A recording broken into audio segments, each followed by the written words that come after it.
नमस्कार दोस्तों। आज मैं आपको मुंशी प्रेमचंद की स्टोरी सुनाने जा रही हूँ। बहुत फ़ेमस हैं, उनके सभी रचनाएँ बहुत ही प्यारी हैं, लेकिन उनमें से 2 मेरे दिल के बहुत ही करीब हैं। एक फूस की रात और एक बड़े घर की बेटी। तो आज मैं आपको बड़े घर की बेटी सुनाने जा रही हूँ। हाँ, कुछ पात्रों के नामों में अगर गड़बड़ हो तो मुझे क्षमा करें, पर मैं अपनी ही तरह से इसका प्रस्तुतिकरण करूँगी। अगर पसंद आए तो please subscribe my channel, like, share. देखिए, मैंने जो रिक्वेस्ट की थी उस पे आप लोगों ने मुझे सब्सक्राइब किया, मुझे बहुत खुशी हुई और आपके एप्रिसिएशन से ही हमको अच्छा लगता है, हम आगे बढ़ते, मोटिवेशन मिलता है। अगर सब्सक्राइब करेंगे तो मुझे खुशी होगी, मुझे पता है आप करते हैं। Thank you so much. तो चलिए हम अपनी स्टोरी को चालू करते हैं। बहुत पुराने समय की बात है। एक ज़मींदार परिवार हुआ करता था। उसमें 2 बेटे थे उनके, पत्नी नहीं थी उनकी। वो थे तो ज़मींदार, लेकिन ऐसा होता है कि वक़्त आता है तो उनके ऊपर भी वक़्त आया। पर नाम के ज़मींदार तो थे भई, उनका एक रुतबा था। थोड़ा अप डाउन तो सभी की लाइफ़ में आते हैं, पर ज़मींदार थे। तो उनका एक बेटा था, तो बेनी प्रसाद नाम था उनका, पिता का उनके। और बड़े बेटे का नाम था श्रीकांत और दूसरे नंबर के बेटे का नाम था लाल बिहारी। बड़ा बेटा था तो वो ज़िम्मेदार किस्म का था और वो सरकारी नौकरी करता था, और जो दूसरा बेटा था तो वो पहलवान था। तो वो दिन भर पहलवानी करता रहता था, उसका खाने-पीने में ध्यान रहता था। 1 गिलास बड़ा दूध उसको, जो बड़े पैटर्न का दूध होता है, वो भैंस का दूध उसको रेगुलरली चाहिए रहता है, चाहे कुछ भी हो जाए। घी, दूध, दही, ये सब चीज़ें उसे खाने का रहता ही था और लाड-प्यार में उसको देते भी थे। तो बड़ा भाई जो रहता है, तो वो अपने पिताजी से कई बार शिकायत भी करता है कि अब तो ये बड़ा हो रहा है लाल बिहारी, इसको समझाएँ कि ध्यान दे, आगे पढ़ाई-लिखाई भी करे अच्छे से, बस क्या पहलवानी कसरत करता रहता है, ऐसे थोड़े चलेगा। तो उनके पिताजी समझाते हैं, अरे अभी तो लड़कपन है, कुछ दिनों बाद खुद ही समझदारी आ जाएगी। ऐसे करके बात टाल देते हैं उनकी कि ठीक है, पर प्यार दोनों भाइयों में बहुत था। तो ऐसे क्या होता है कि ये जो बड़े घर की बेटी जो कहानी है, इसकी मेन किरदार है आनंदी। आनंदी श्रीकांत की पत्नी रहती है। तो क्या होता है कि अब इसकी शादी की बात चलती है तो इसके पिता एक बड़े घर की ज़मींदार की बेटी से इसकी शादी तय कर देते हैं। वो आती हैं, तो वो लड़की जो रहती है वो बड़े घर की रहती है, मखमल की चप्पल लेके आती है अपने साथ। लेकिन वो जब देखती है घर की परिस्थिति, तो उसको समझ में आता है कि परिस्थिति इतनी अच्छी नहीं है परिवार की, लेकिन वो उसको फिर भी एडजस्ट कर लेती है। वो अपनी जो भी बड़े घर से रहती है तो उसको हाथ तंग नहीं रहता है, खुल के खर्च चीज़ें करने की आदत रहती है, उसको इतनी कटौती की हैबिट नहीं रहती एक्चुअली। तो वो फिर भी अपनी चीज़ों में बहुत अच्छे सँभल के चलने वाली बनने की कोशिश करती है वो। तो ऐसी एक समय की बात रहती है, ये थोड़ा समय हो चुका रहता है शादी का।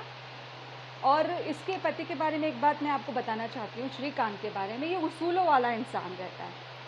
ये जैसे लोगों के घर में कलह हो जाती थी तो ये सुलझाने जाता था, कि संयुक्त परिवार का हितैषी हुआ करता था। और सब में फ़ेमस कि जो भी गड़बड़ होती थी लोगों को तो छोटी-मोटी, तो ये सुलझा देता था, अरे संयुक्त परिवार में रहो, लड़ाई झगड़े तो होते रहते हैं। ऐसे-वैसे तो इसकी एक अलग ही पर्सनैलिटी हुआ करती थी, ऐसा।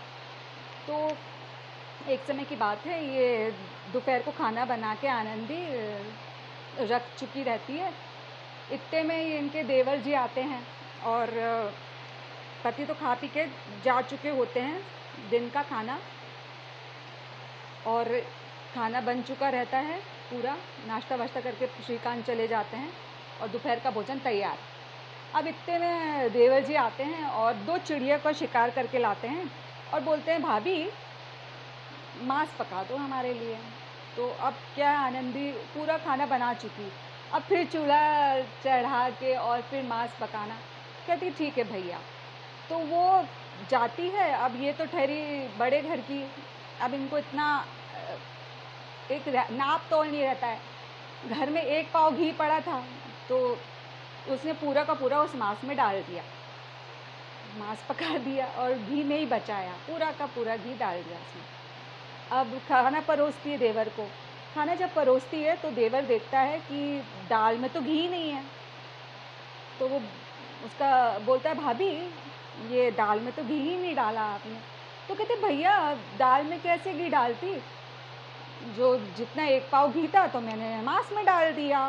तो बोलता, अरे आपने 1 पाव घी मांस में डाल दिया। तो कहते, हाँ मांस में तो लगता ही है ना घी, नहीं तो फिर स्वाद कैसे आएगा। कहते, अरे ऐसा कैसे है, अभी इतना मांस में इतना सारा घी डाल दिया, ऐसा थोड़ा होता है, ये तो कितना चल जाता है। कहते, आपके वहाँ चल जाता होगा देवर जी, हमारे वहाँ तो इतना घी तो नौकर लोग ऐसे ही खा लेते हैं। तो उसको ये बात बुरी लग जाती है। तो वो बोलता है, आप होगी बड़े घर की बेटी भाभी, लेकिन आप ऐसा कैसे बोल रही हो। ऐसे करके उन लोगों में थोड़ी कहा-सुनी हो जाती है। तो आपके माँ बाप के घर में ऐसा होता होगा करके बोल देता है। तो औरतों में एक खासियत रहती है कि वो अपने मायके की बुराई नहीं सुन सकती। बाकी आप उनको डांट लो, दुत्कार लो, जो भी कर लो, लेकिन मायके पे नहीं जाना चाहिए। आनंदी का दिमाग खराब हो गया।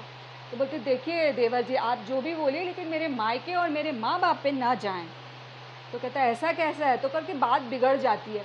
यहाँ तक कि इतनी बिगड़ जाती है कि वो अपनी बाहर पड़ी हुई लकड़ी की जो पहले के ज़माने में चप्पल चलती थी ना, तो वो उठा के भाभी को देता है। और वो बच उसके ऐसे कर लेती है तो वो हाथ में लग जाती है।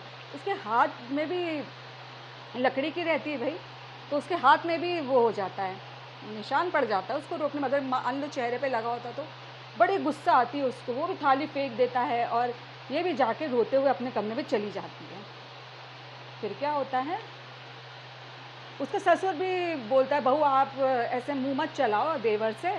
तो उसको और गुस्सा आता है। फिर वो भरी हुई बैठी रहती है अपने कमरे में। श्रीकांत आते हैं। अब श्रीकांत आते हैं तो वो देखते हैं उनकी आनंदी रो रही है, उनकी पत्नी रो रही है। तो बोलता है, क्या हुआ। तो वो अपनी सारी बातें सुना देती है उसको। तो बोलती है कि ऐसा, पत्नी एक चीज़ सह लेती है, गाली गलौज सह लेती है पति की, मार भी सह लेती है पति की, लेकिन कोई पराया उसको मारे, गाली गलौज करेगा देवर, वो भी चल जाएगा, ये सब चलती रहती है। लेकिन हाथ उठाना, तो उसको ये जमी नहीं बात। उसे अपने पति को बताया तो श्रीकांत का भी दिमाग खराब। जो आदमी संयुक्त परिवार की बातें करता था वो बाहर निकल के आया श्रीकांत। वो अपने पिता से बोला, पिताजी मुझे आपसे बात करनी है। तो बोलते, क्या है बेटा। तो बोलते, पिताजी एक बात आपको मैं बता देता हूँ कि लाल बिहारी ने आज अपनी भाभी पे हाथ उठाया, चप्पल फेंक के मतलब उसको मारा, हाथ में उसके चोट लग गई, और अगर चेहरे पे लगती तो क्या, और भाभी पे हाथ कैसे उठाया उसने। मैं उसके साथ नहीं रहूँगा, आप हम दोनों में से किसी एक को चुन लीजिए, चाहे लाल बिहारी रहे चाहे हम लोग रहे।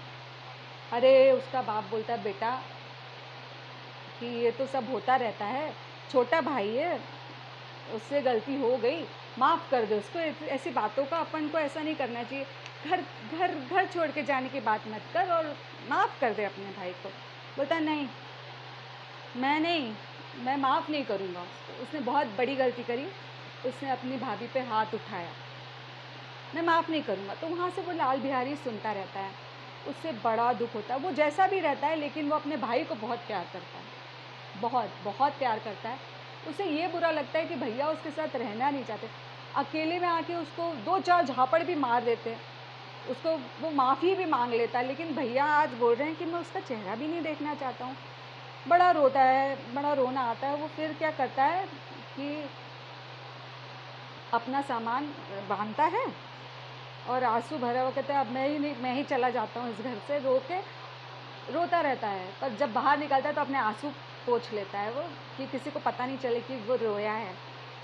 तो वो जाने से पहले बाहर दरवाजे के बोलता है अपनी भाभी को, भाभी मुझसे जो भी गलती हुई है वो क्षमा करें, मैं जा रहा हूँ घर से, मैं अपने भाई को यहाँ से नहीं जाने दूँगा, मैं ही चला जाता हूँ, मेरे भाई तो मेरी शक्ल नहीं देखना चाहते हैं, मेरी तरफ से उनसे माफ़ी मांग लेना। और ये कहते हुए वो निकल जाता है। आनंदी को बड़ा पश्चाताप होता है। वो बोलती है, सुनिए जी ऐसा हो जाता है, आपका छोटा भाई है, जाओ, देवर जी चले जाएँगे, उनको रोक लीजिए आप, चले जाइए आप। तो बोलता नहीं, मैं नहीं रोकूँगा। कहते भगवान की कसम मेरे मन में उनके लिए कोई मैल नहीं है, हो गया सो हो गया, आप जाके उनको रोक लीजिए। तो श्रीकांत अड़े रहते हैं, वो नहीं जाते हैं। ये दौड़ी-दौड़ी भागती है, तो बोलती भैया आप ना जाएँ। तो बोलता नहीं भाभी मुझसे गलती हो गई है, भैया तो हमारा चेहरा भी नहीं देखना चाहते। कहते नहीं भैया हमारे मन में आपके लिए अब कोई मैल नहीं है, जो होना था वो सब हो गया, आप मत जाएं। तो वो उसको रोकने लगती, कसम दे देती है मत जाओ। इतने में श्रीकांत भी आ जाते हैं। तो बोलता है, वो पैर पड़ के बोलता है भैया मुझसे गलती हो गई, मैंने अपनी भाभी पे हाथ उठाया, मुझसे बहुत बड़ी गलती हो गई। इन दोनों को एक दूसरे का वो लगने लग जाता है। भाई को भी लगता है कि मैंने कैसे बोल दिया अपने भाई को कि मैं उसका चेहरा नहीं देखूंगा, मेरा छोटा भाई है। तो ये दोनों आत्मग्लानि होती है, दोनों गले मिलके रोने लग जाते हैं। तो क्या होता है, इतने में देखते हैं इनके पिताजी आ जाते हैं वहीं पर। तो वो आनंदी को भी देखते हैं और इन दोनों भाइयों को भी देखते हैं। तो बोलते देखो ये होती हैं बड़े घर की बेटियाँ, जो बिगड़ते कामों को भी बना देती हैं। ये कहानी जब मैंने सुनी तो मुझे बहुत अच्छी लगी और मुझे लगा कि अब मैं स्टोरीज़ अगर बोलती हूँ तो इससे मुझे आपको सुनानी चाहिए। अगर मेरी कहानी आपको पसंद आए तो प्लीज़ इसे सब्सक्राइब और लाइक शेयर ज़रूर करें।